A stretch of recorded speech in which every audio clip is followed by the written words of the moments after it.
வலிக்கணம்மா. Hello, இன்னைக்கு புதன்கிழமை இரவு நேர வணக்கம் ஃப்ரெண்ட்ஸ். வாங்க வீடியோக்குள்ளே போகலாம். ஃப்ரெண்ட்ஸ், இங்கே பாருங்க எவ்வளோ சுத்தமாக நீட்டாக விளக்கி வச்சுருக்கேன்.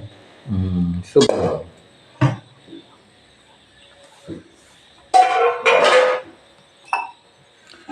அப்பா நல்லா காற்று வருது ஜன்னலில்.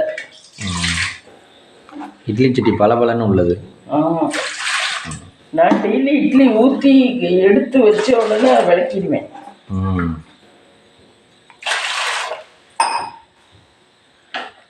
அதில் அடி இந்த அளவுக்கு வர வரைக்கும் தண்ணி ஊற்றணுமா?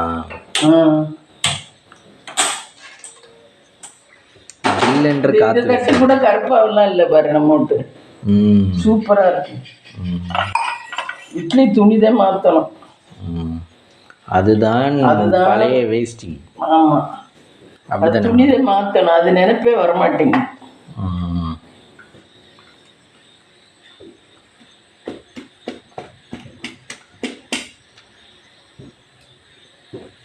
இட்லி நல்லா சூடு வரட்டும். அது சூடு வந்துச்சுன்னா எப்படி மம்மி தெரியும்? இந்த மேலே ஆவி வரும். இந்த துணியை தாண்டி ஆவி வரும். கரண்டி, அந்த கரண்டி எடு, அங்கே கீழே கிடக்கு. இங்கே பாருங்க ஃப்ரெண்ட்ஸ், மாவு காலையில் தான் ஆட்டி வச்சேன். எப்படி பிடிச்சிருக்குன்னு.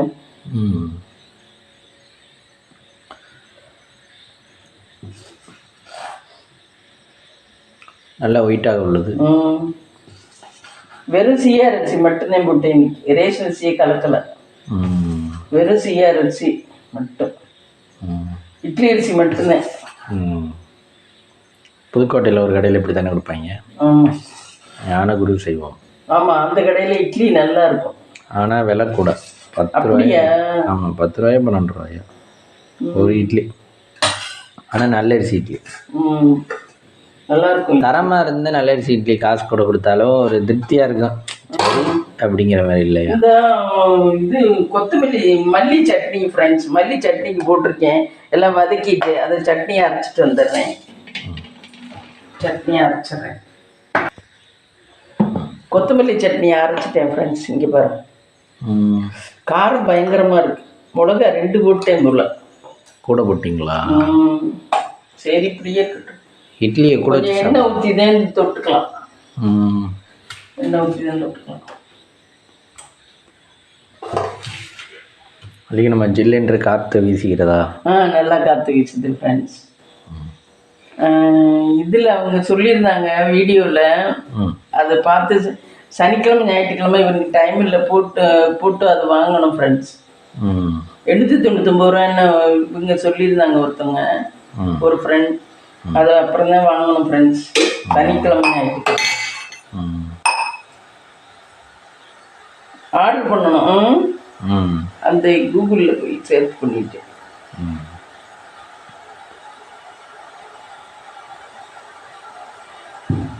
நாளைக்கு உள்ள எல்லா சமையலுக்கும் எல்லாம் நறுக்கி வச்சுட்டேன் ஃப்ரெண்ட்ஸ். நாளைக்கு சமையலுக்கு உள்ளதெல்லாம் நறுக்கி வச்சுட்டேன். நாளைக்கு என்ன சமையல் பண்ணலான்னு இருக்கீங்க? நாளைக்கு வெண்டைக்காய் புளிக்குழம்பு. நாளைக்கு வியாழக்கிழமை தானே, அதனால வெண்டைக்காய் புளிக்குழம்பு. அப்புறம் கேரட்டு கேரட்டு பொரியல் மட்டும்தான். முட்டை வேணா எடுத்துக்கலாம் மட்டும்தான். முட்டை அதே வாங்கிட்டு வர சொன்னேன். முட்டை எவ்வளவு?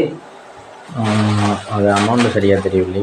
இது அணில் சேமியாவா?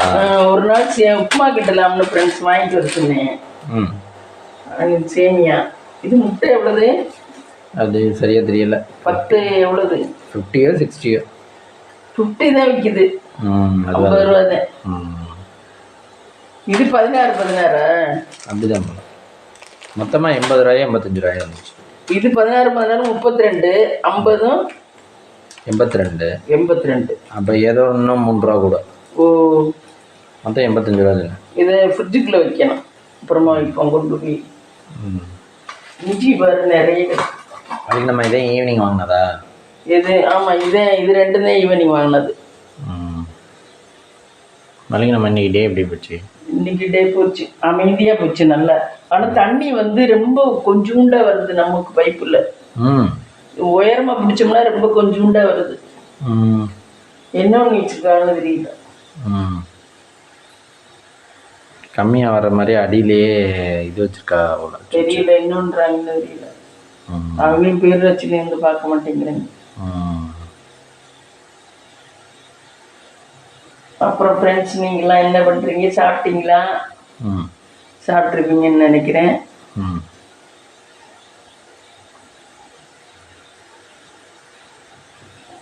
இன்னைக்கு என்னென்ன ஒர்க்கு பார்த்தீங்க?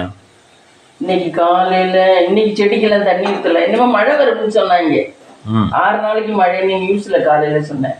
அதனால தண்ணி ஊற்றல. இன்னைக்கு செடிக்கெல்லாம் தண்ணி ஊற்றல. காலையில் விடை கழுவிட்டு வீடு வாசல் கூட்டிட்டு இந்த சந்து அந்த இதெல்லாம் இன்னைக்கு கூட்டினேன்.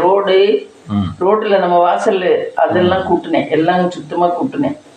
கார்கிட்ட எல்லா இடமும் சுத்தமா கூட்டிட்டு அதுக்கப்புறம் விளை கழுவிட்டு சாப்பிட்டு படுத்தேன். அதுக்கப்புறம் இப்படி போன் பேசிக்கிட்டு இருந்துட்டு அப்புறம் வீடை கூட்டி இழுட்டு குளிச்சேன். வீடை கூட்டி இழுட்டு குளிச்சுட்டு அதுக்கப்புறம் கொஞ்ச நேரம் படுத்தேன். சாப்பிட்டு திருப்பி மத்தியானம் சாப்பிட்டு கொஞ்ச நேரம் படுத்தேன் டிவி பார்த்துட்டு. அதுக்கப்புறம் பார்த்தீங்கன்னா அப்புறம் வீடியோ இது ஷார்ட்ஸ் கொஞ்சம் போட்டேன். அப்புறம் 5 மணி ஆயிடுச்சு விளக்கேற்றிட்டு, 5:30 ஆயிடுச்சு விளக்கேற்றிட்டு போய் தண்ணி வருதான்னு பார்த்தேன். துண்டா வந்துச்சு. அதை பிடிக்கும்ட்டு ஒரு குடம் பிடிச்சேன். ஒரு குடம் பிடிச்சிட்டு விட்டுட்டு வந்துட்டேன். ஒரு குடத்தோடு வந்துட்டேன். அவ்வளோதான். அதுக்கப்புறம் உட்கார்ந்தே இருந்தேன். செடிக்கெல்லாம் தண்ணி ஊற்றல. இன்னைக்கு மழை வரும்னு நினைக்கிறேன் அப்படின்னு சொன்னாங்க. தெரியல. ஆனா இப்ப இந்த வானிலை சொல்றது கரெக்டா இருக்கு. முதல்ல எல்லாம் மழை வரும்னா வராது. அவரு ஒருத்தர் இருந்தாருல்ல, அவர் யாரு? ரமணன் சொன்னா வரும்னா வராது, வராதுன்னா வரும்.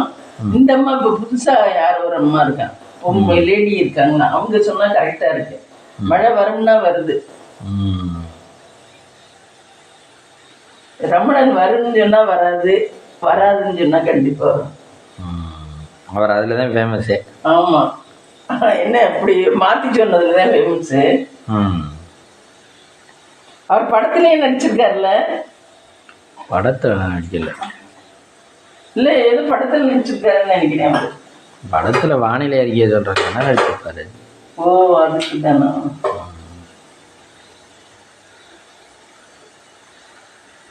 காலையில் ரொட்டீனில் மாவாட்டினதே சொல்லலை. ஆமாம், மாவாட்டினேன் ஃப்ரெண்ட்ஸ். இது ஒரு கொஞ்சம் தான் இன்னைக்கு மாவு போட்டேன். 6 டம்ளர் தான் போட்டு உலக்கு 1.25 உலக்கு உளுந்து.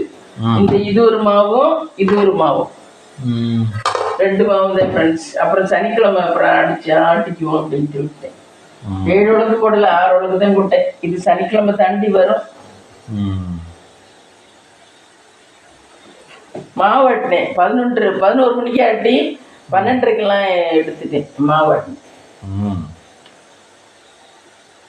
12:30க்கெல்லாம் எல்லா வேலையும் முடிச்சிட்டேன். குட்டி இல்லி மாவள்ளி எல்லா வேலையும் முடிச்சிட்டேன். எனக்கெல்லாம் இந்த அவதியா பண்ற வேலை என்னால இனிமேலாம் முடியல. பையன் பொறுமையா செஞ்சா ஒன்னொன்னா செஞ்சிருவேன். அவதியா செய்யறது ரொம்ப ஸ்பீடாகலாம் அந்த காலத்துல செஞ்சேன். இப்போ எல்லாம் முடியல. அந்த காலத்துலலாம் பிள்ளைய ஸ்கூலுக்கு போகலன்னா அவ்வளோ ஸ்பீடாக பண்ணுவேன் ஃப்ரெண்ட்ஸ். அங்கிட்டு தண்ணியும் பிடிச்சிக்குவேன், சமையலும் பண்ணிக்குவேன், எல்லா வேலையும் பார்த்துக்குவேன், சாப்பாடு கட்டிக்குவேன், எல்லா வேலையும் பார்த்துக்குவேன். கிரைண்டரில் மாவு பார்த்துக்குவேன். எல்லாம் அப்போ சின்ன வயசாக இருக்கையில எல்லாமே ஃபாஸ்ட்டாக அப்படி பார்த்துக்குவேன். அது நரம்பு கண்டு போச்சு அப்படி பார்த்து. நம்ம வீட்டுக்கே அப்படிதான் பார்த்தோம். நான் யார்கிட்டையும் வேலைக்கெல்லாம் போகல, வீட்டுக்கே அப்படிதான் பார்த்தேன். நீங்கள் சின்ன பிள்ளையா இருக்கீங்க. என் பிள்ளைய தண்ணியெல்லாம் பிடிக்காதுங்க, நான் தான் பிடிக்கணும். தண்ணியும் நான் தான் பிடிக்கணும். கேட்டால் நான் இப்போ ஸ்கூலுக்கு போகிறேன், காலேஜுக்கு போகிறேன்.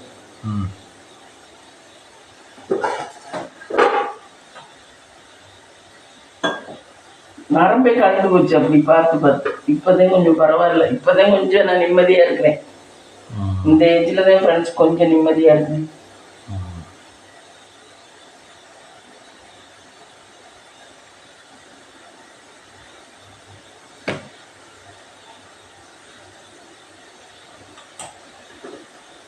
இது என்ன இட்லி தட்டுறதுக்கு தட்டா? ஆமாம், அந்த தட்டிலே தள்ளுவோம், இல்லைன்னா அந்த சில்வர் தட்டுட்டு அதில் தள்ளுவோம். இருக்கிறதுலே பெரிய இங்கே விலங்கியம்மன் கோயில் திருவிழா இருக்கு, 3ஆம் திருவிழா இருக்கு. இன்னைக்கு 3ஆம் திருவிழாவை என்னமோன்னு நினைக்கிறேன். பாட்டு பாடுது தினம் சாயந்தரம், பாட்டு பாடுது. ஆமாம், வந்துடும். அது யார்கிட்டயாவது கேட்டா தெரியும்.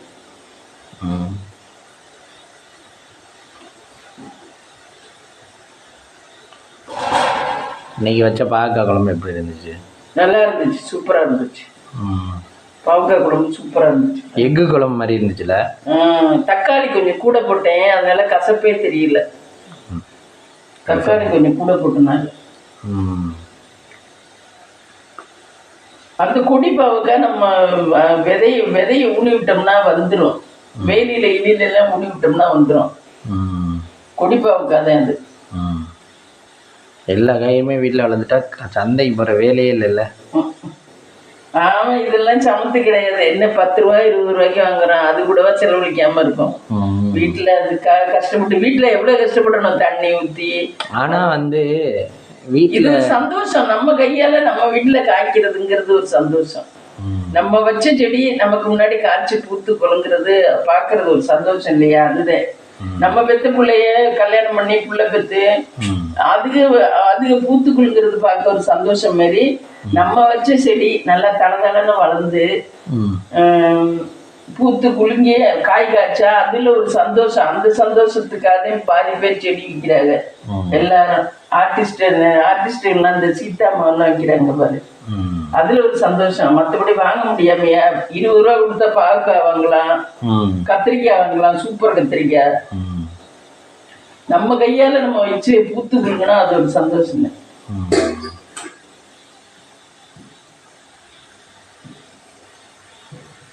இப்படி சூப்பரா இருக்கு.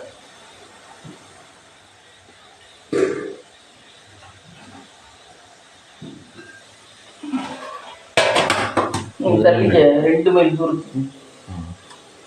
அப்படி உங்க உசுரெல்லாம் தங்க கட்டி ஏண்டா சக்கரை கட்டி. எங்க உசுரெல்லாம் எங்களெல்லாம் 10 மாசம் சுமக்கல, எங்களெல்லாம் 10 மாசம் சுமக்கல, சும்மா 8 மாதத்துல இறக்கி போட்டாங்க. அப்படியா? ஆமா. இங்கே பாருங்க ஃப்ரெண்ட்ஸ், இட்லியே ஒயிட் இட்லி, வள்ளிக்கண்ணம்மா வச்சது.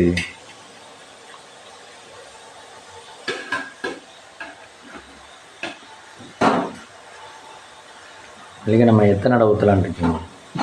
2 நடை ஊற்றுவோம். கொஞ்சம் சாதம் இருக்கு, ஊற்றுவா. இன்னொரு நடை வேணும் தானே? இல்லை வேண்டாமா? வேணும் வேண்டும், எல்லாமே வேண்டும்.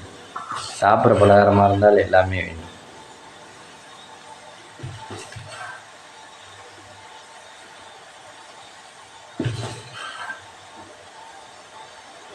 குழிக்கரண்டியில் ஊற்றினாதான் மாவு ஒரே இதில் எடுக்கணும். குழிக்கரண்டி தான் மாவு மோக்க வரும்,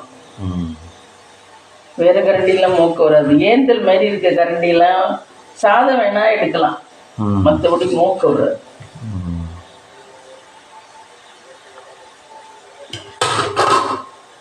நாளைக்கு உனக்கு இட்லி ஊற்றணுமா என்ன?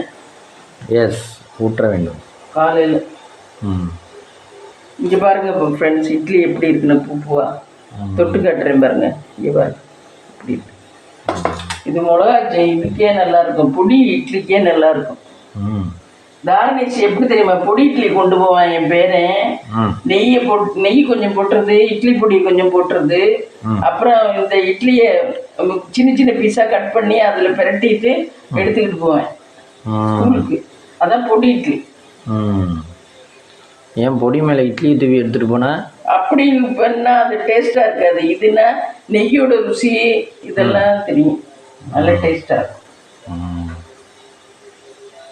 லெமன் சாதம் கொண்டு போவேன் என் ஃப்ரெண்ட்ஸ். அதில் இருக்க கருவேப்பிலையெல்லாம் புறக்கி வெளியே வச்சுட்டு, பாக்ஸை திறந்து கருவேப்பிலையெல்லாம் புறக்கி வெளியே வச்சுட்டு கொண்டு போவேன் லெமன் சாதம். அப்போனா ரொம்ப நேரம் ஆமே. ஆமாம், நம்மளே சொல்லிடுவேன் கட்டையிலே, ஆயா இது லெமன் இப்போ கருவேப்பிலையெல்லாம் எடுத்துறாயா அப்படின்னு. நாங்களும் ஒரு காலத்தில் அப்படி தான் இருந்தோம். கருவேப்பிலைன்னா பட்டுக்கிட்டு போயிடும். ஆமாம், இந்த மாதிரி டிஸ்டர்பன்ஸாக ஃபீல் பண்ணுவோம் அந்த அப்புறம் வயசுல. இந்த பருப்பு கொண்டு போவேன் ஃப்ரெண்ட்ஸ்கிட்ட கொடுத்துட்டு ரெண்டு இது 2 பாதாம் பருப்பு, 2 முந்திரி பருப்பு, 2 இது கொண்டு போவேன். இது என்ன இன்னொன்று சக்கரை பொங்கல் போடுவோம்ல திராட்சை, அது. அப்புறம் இன்னொன்று உப்பா இருக்கும்ல ஒன்று, அந்த பருப்பு, அதெல்லாம் கொண்டு போவேன். எல்லாம் 2 கொண்டு போயிட்டு 4 நாள் கொண்டு போவேன். 2 இவன் திட்டுவேன், 2 ஃப்ரெண்டுக்கு கொடுத்துட்டு அவன்கிட்ட என்னமோ வாங்கி சாப்பிட்டு வருவேன். இந்த மாதிரி இந்த பருப்பெல்லாம் கொண்டு போவேன் ஃப்ரெண்ட்ஸ். அதெல்லாம் 2 ஃப்ரெண்டுகிட்ட கொடுத்துட்டு 2 இவன் சாப்பிட்டு அது ஃப்ரெண்டுகிட்ட என்ன கொண்டா அது 2 சாப்பிடுவேன். அப்படி சாப்பிட்டு வருவேன். அவன் 2 வாங்கி சாப்பிடுவானா? ஆமாம், அவனும் ஃப்ரெண்டு கொண்டாடுறத வாங்கி சாப்பிடுவேன். அடுத்தவங்கள்ட்ட வாங்கி சாப்பிட்டா தப்பா? சரி, தப்பு இல்லை. இவன் கொடுத்துட்டு தானே வாங்கி சாப்பிட்றேன். இவன் கொடுக்குறான்ல. ஷேரிங். ஆமாம், ஷேரிங். எதாக இருந்தாலும் ஷேர் பண்ணி சாப்பிட்றேன். ஆனால் காசு பணத்தை மட்டும் ஷேர் பண்ணக்கூடாது. ஏன்? ஷேர் பண்ணால் நம்மள்கிட்ட தங்காது. மகாலட்சுமி நம்மள்கிட்ட தங்காது. இப்போ எல்லாத்தையுமே இப்போ படிப்பு வந்து இன்னொருத்தங்களுக்கு சொல்லி கொடுத்தா நல்லா வளரும். கல்வியெல்லாம் வளரும் அடுத்தவங்களுக்கு சொல்லி கொடுத்தா. ஆனால் செல்வம் மட்டும் இன்னொருத்தங்களுக்கு சொன்னால், செல்வம் மட்டும் இன்னொருத்தருக்கு கொடுத்தா அது நம்மளை விட்டு போயிடும். ஏன்? அதுவும் வளர வேண்டியதானே. அதை அப்படிதான் சொல்லி வச்சுருக்காங்க முன்னோர்கள். அது மாதிரி கோயில்லேருந்து நம்ம வந்த உடனே பிச்சையை போடக்கூடாது. கோயில் சாமி கும்பிட்டு வரையில பிச்சையே போடக்கூடாதுன்னு இப்போ செல்வி எல்லாம் சொல்கிறாரு. கோயிலேருந்து வரும்போதெல்லாம் பிச்சையை போடக்கூடாது. அதுவும் தனுசராசிக்கு யாருக்கும் போடவே கூடாதுன்னு சொல்லி சொல்கிறாங்க இந்த 2025. பிச்சைக்காரில் பார்த்தாலே அடிச்சு வரட்டிடணுமா? அடிச்சுலாம் வரட்ட வேண்டாம். சாதம் போடலாம், காசு போடக்கூடாது. நம்ம கையால் சாப்பாடு வாங்கி கொடுக்கலாம், சாதம் போடலாம். நம்ம திருநள்ளாறுலாம் சாதம் தானே போட்டுலாம் வாங்கி கொடுக்குறோம். அந்த மாதிரி சாதம் வாங்கி கொடுக்கலாம். காசு தான் கையால் போடக்கூடாது. சாதம் வாங்கி கொடுக்கலாம், சாப்பாடு வாங்கி கொடுக்கலாம். அந்த மாதிரி பண்ணலாம். பள்ளிக்கு நம்ம ஜோதிடம் நிறைய பார்ப்பீங்களா? ஜோதிடம் ஒரு காலத்தில் பார்க்கல ஃப்ரெண்ட்ஸ். எனக்கு நடந்த நிகழ்வுகள், இவங்க அப்பா இறந்ததுலேருந்து எனக்கு மனசு மாறி போச்சு. அதுக்கு முன்னாடி நான் இப்படிலாம் நடக்கும்னு ஒரு நிமிஷம் கூட நினைக்கல என் வாழ்க்கையில். ஆனால் நான் எதிர்பாராத விதமாக இந்த மாதிரிலாம் நடந்த உடனே எனக்குள்ள ஆத்மீகம் வந்துருச்சு. இந்த சகுனம் பார்க்கறது வந்துருச்சு. எல்லாமே ஒரு பயம் மனசுக்குள்ள வந்துருச்சு. அதுக்கு முன்னாடி நான் எதுவுமே பார்க்க மாட்டேன், ரொம்ப தைரியமா இருப்பேன். அப்படி இருந்தால்தான் இப்ப எல்லாம் இப்ப என்னடா வாழ்க்கைங்கிற மாதிரி ரொம்ப அப்படியே இதாகி போச்சு. இவங்க அப்பா இறந்த உடனே என்னடா நான் நினைச்சு கூட பார்க்கல இந்த இன்சிடென்ட் நடக்கும்னு. ஆனா நடந்துச்சு. அப்ப நமக்கு மேல ஏதோ ஒரு சக்தி இருக்கு. நான் நினைச்சேன் நம்ம தான் முன்னாடி இருந்தோம் அப்படின்னு நினைச்சேன். ஆனா கடவுள் இப்படி பண்ணிட்டாரு அப்படின்னு நினைக்கும் போது நமக்கு மேல ஒரு சக்தி இருக்கு. பிள்ளைய அப்ப இவன் 4 வயசோ போதே ஃப்ரெண்ட்ஸ், என் பொண்ணு 6வது பிடிச்சா அவங்க அப்பா இறக்கும்போது. அப்பக்கு பார்த்துக்குங்க எப்படி இருக்குங்க. எனக்கு என்ன 35 வயசு தான் இருக்கும். அப்ப 35 வயசு 34 36 வயசு தான் இருக்கும். அதுலேருந்து நானாதான் குடும்பத்தை கொண்டாந்துருக்கேன். ஆனா எங்க அம்மா வீட்டுல இருந்து ஏதோ அவங்களோட ஹெல்ப்போட இருந்தேன். ஆனா அவங்களே எனக்கு மற்றதுக்கெல்லாம் ஹெல்ப், பணம் காசெல்லாம் உதவி பண்ணல. எல்ஐசியில பணம் இருந்துச்சு, அந்த பணத்தை வட்டிக்கு கொடுத்து வாங்கிட்டு நாக்கடை மாதிரி இது வச்சிருந்தேன், ஜுவல்ஸ் வாங்கிட்டு பணம் கொடுப்பேன். அந்த மாதிரிலாம் இருந்துதான் ஃப்ரெண்ட்ஸ்லாம். என்னோட ஜுவல்ஸுக்கு பணம் இல்லை அவங்க கேட்கும்போதுனாக்க இந்த பத்திரமா போட்டு ஜுவல்ஸை கொண்டு போய் பேங்க்ல வச்சுக்கிட்டு பேங்க்ல தர பணத்தை திருப்பி ரொட்டேஷன் பண்ணுவேன். அப்படி பண்ணி தான் ஃப்ரெண்ட்ஸ் இந்த அளவுக்கு அதுக்கப்புறம் பொண்ணை பிஇ படிக்க வச்சேன். ஆனால் எனக்கு ஒரு நல்ல நேரம், அவளுக்கு ஒரு நல்ல நேரம். அவள் ஃபஸ்ட்டு ஸ்டார்ட் பண்ணும்போது தான் பிஇக்கு லோன் கொடுத்தாங்க. லோனு வாங்கி தான் ஃபஸ்ட்டு படிக்க வச்சேன் ஃப்ரெண்ட்ஸ். படிக்க வச்சு பிஇ படிக்க வச்சேன். அதுக்கப்புறம் எம்இ படித்தா. அதோட சரி, அதுக்கப்புறம் கல்யாணம் பண்ணி கொடுத்துட்டேன். பிஹெச்டிலாம் பண்ணல. ஆனால் எங்கள் அம்மா போட்ட நகையெல்லாம் பத்திரமா வச்சுருந்தேன். அதை வச்சு ஏதோ ஒரு கரையேறிட்டோம் ஃப்ரெண்ட்ஸ்.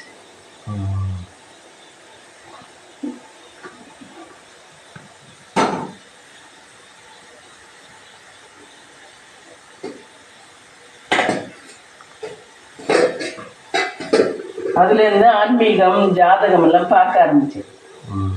இல்லைன்னா நானும் பார்க்க மாட்டேன், மற்றவங்க மாதிரி தான் இதுவாக இருப்பேன். அதுலேருந்து நமக்கும் எனக்கு என்ன தோணுச்சு, நமக்கும் மேலே ஒரு சக்தி இருக்கு. நம்ம நம்ம நினைக்கிறது நடக்காது, நமக்கும் மேலே ஒரு சக்தி. எதா இருந்தாலும் செய்கிறது வேணா நம்ம, அதோட ஃபைனல் முடிவு கடவுள் கையில் தான் இருக்கு. நமக்கு மேலே ஒரு சக்தி இருக்கு, அதோட ஃபைனல் முடிவு அவங்க கையில் தான் இருக்கு, நம்ம கையில் கிடையாது எதா இருந்தாலும். அப்படிங்கிறத நான் அதுக்கப்புறம் தான் உணர்ந்தேன். அந்த மாதிரி பாதையில் தான் இப்போ திருப்பி வந்துக்கிட்டு இருக்கேன் ஃப்ரெண்ட்ஸ். இந்த அளவுக்கு ஒடியாந்துருக்கேன், ஆன்மீக பாதையிலே வந்தாச்சு. கடவுள் புண்ணியத்தில் கடவுள் நல்லா தான் வச்சுருக்காரு, ஒன்றும் குறைஞ்சி போயிடல. யாரும் ஹெல்ப் பண்ணலை, இருந்தாலும் ஓரளவு நல்லா தான் இருக்கணும் ஃப்ரெண்ட்ஸ். கடவுள் புண்ணியம் தான், வேற யாரையும் நான் தேங்க்ஸ் சொல்கிறதுக்கு இல்லை, கடவுளுக்கு தான் தேங்க்ஸ் சொல்லணும் 100 கோடி. எந்த கோயிலுக்கு போகிறத பிடிக்கும் அழிக்கணும்? எங்கள் குலசாமியை கும்பிட்டு தான் ஃப்ரெண்ட்ஸ் ரொம்ப எனக்கு நல்ல கைமேல பலன். அதுக்கு முன்னாடி நான் சுற்றி உள்ள மற்ற தெய்வங்கள்லாம் கும்பிட்டுக்கிட்டு இருப்பேன். அப்போல்லாம் எனக்கு கஷ்டம் மட்டும்தான் மிஞ்சிச்சு. யார் இவர் யார், குரு பகவானுக்கெல்லாம் வியாழக்கிழமை கொண்டக்கடலை மாலை போட்டு அர்ச்சனை பண்ணி விளக்கு போட்டு வீட்டிலேருந்து நடந்து வந்து எல்லாம் பண்ணி செஞ்சு மற்ற சாமியை எல்லாத்தையும் கும்பிடல, எனக்கு எந்த இதுவும் கிடைக்கல. இப்போ எல்லா சாமியும் கும்பிட்றதை விட்டுட்டு வெறும் குலதெய்வத்துக்கு மட்டும் மாதம் போயிட்டு வந்துடுறது ஃப்ரெண்ட்ஸ். நான் குலதெய்வத்துல கேட்டேன், எனக்கு கார் வாங்கணும், என்னால் இனிமேல் 2 வீலரில் உட்காந்து வர முடியலன்னு. கடவுள் கார் வாங்குற பாக்கியத்தையும் கொடுத்தாரு ஃப்ரெண்ட்ஸ். அது இல்லைன்னு சொல்லக்கூடாது, நான் கேட்டதெல்லாம் கொடுத்துருக்காரு எனக்கு குலசாமி. அது வரைக்கும் நான் ரொம்ப என் குலசாமிக்கு தான் நான் தேங்க்ஸ் சொல்லணும். என்னால் இதுங்க முடியாத ஒன்றுனா என் குலசாமி தான். இன்னைக்கு நான் இந்த அளவு இருக்கேன்னா என் குலசாமி தான் ஃப்ரெண்ட்ஸ். மற்ற தெய்வத்துகளெல்லாம் கும்பிட்டேன், எனக்கு எந்த இதுவும் நடக்கலை.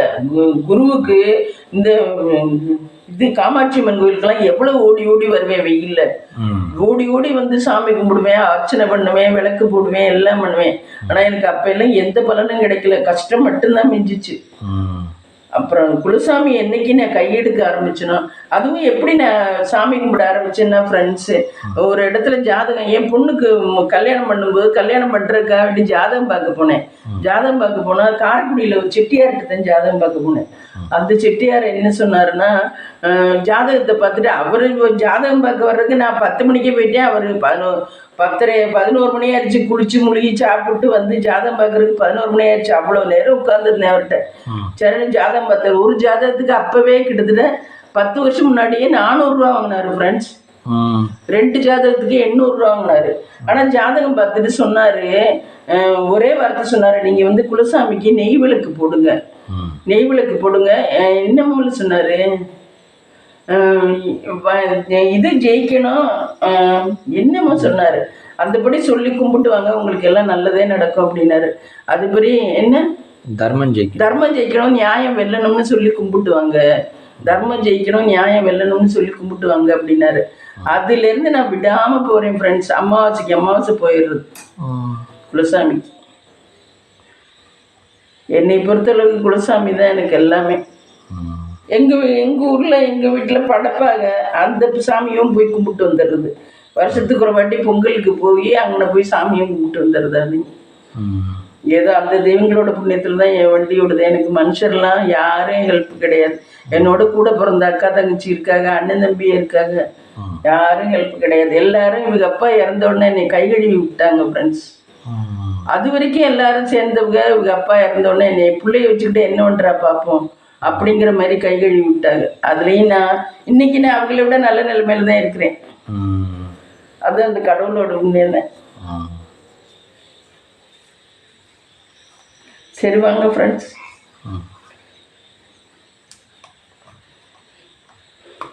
இட்லி சுட இட்லி, சட்னி.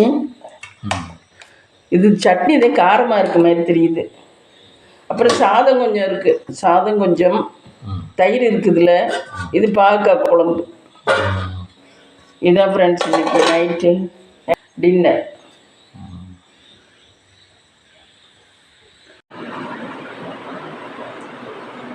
வாசத்தை பாருங்க, சூப்பர் வாசம். என் பொண்ணு உள்ள இருக்காரு.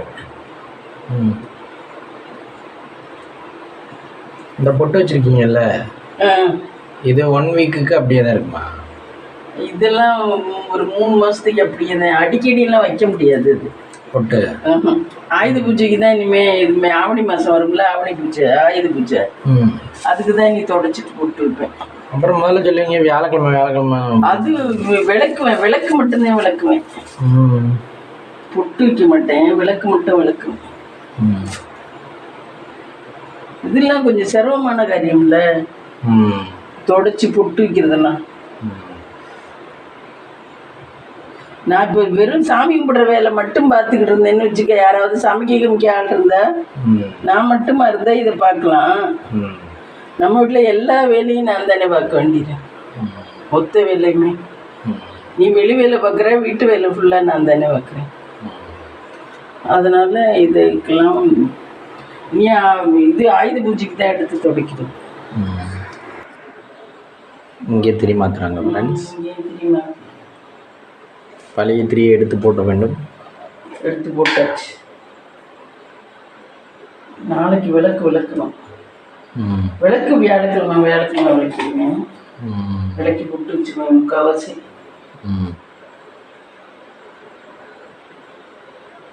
அது வாரம் செய்கிற வேலைகள். ஆமாம், அதெல்லாம் வாரம் செய்வேன்.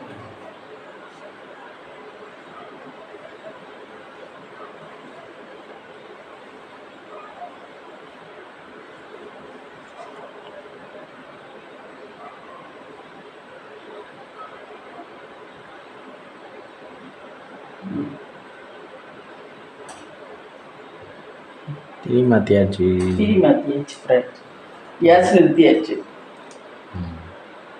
அவ்வளோதான் ஃப்ரெண்ட்ஸ்.